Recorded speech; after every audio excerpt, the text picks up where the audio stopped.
Hello, God bless. This is Aldo Gonzalez again with you in this Wednesday in Midweek Momentum.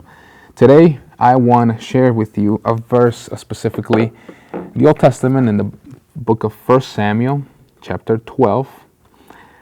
But before I get to it, I'm going to summarize this, and I highly encourage you to as well, after this, read it, if you can, the whole chapter, so you can have a better understanding of this verse. Now, this verse is in the context, a different context, but it can be applied in a different way, like I will specify in a bit. To summarize this chapter real quick is Saul has been appointed already as king of Israel. Samuel has appointed him, Saul, yeah. And people were starting to grasp on the idea, but Samuel also calls them and summons them into he's going to tell them something. And he's also going to tell them and kind of reprove them and tell them, hey, see, you guys wanted a king, you guys have the king now. But remember that all this time, God had been your king. And he kind of reproves them and makes them see how they sin. Not only in that way, but in the other ways, in past serving other gods. Now this brings a heart of repentance to the people. But see, Samuel does not only make them see the sin, he also wants to uplift them, edify them, build them up, and change their way of thinking so they don't stay in a condemnation and thoughts, right? Way of thinking. So he also wants to help them renew their mind, and this is how he's going to do it. He tells them to serve God with a truthful heart.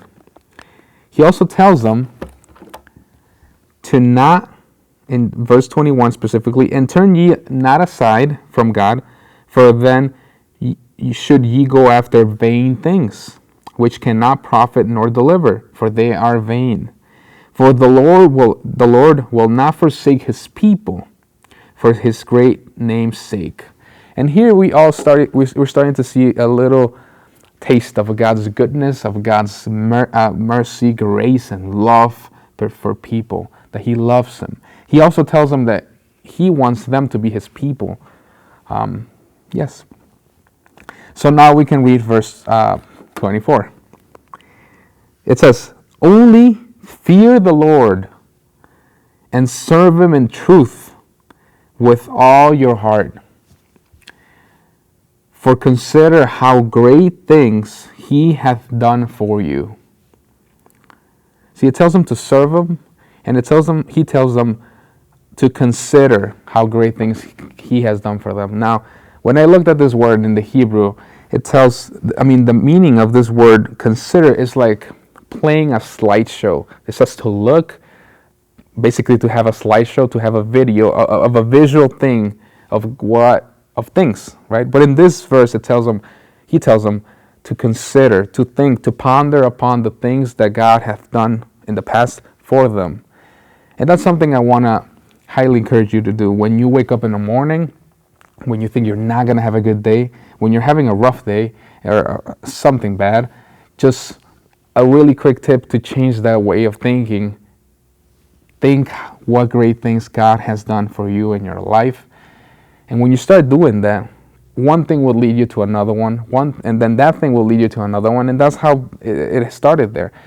In this verse, in this chapter, Samuel was telling them, "Oh, God deliver you guys from Egypt, and he will deliver you. He delivered you from other stuff." And they started meditating on other things of how God had delivered them. And the same will happen to you. You will start thinking of, "Oh yeah, he delivered me from this. He rescued me from this." And when you have that mentality, you will have an attitude of gratitude to serve him, to want to serve this God that helps you, that wants to edify you, that wants to protect you and guide you and love you. So that's my sharing for you. God bless.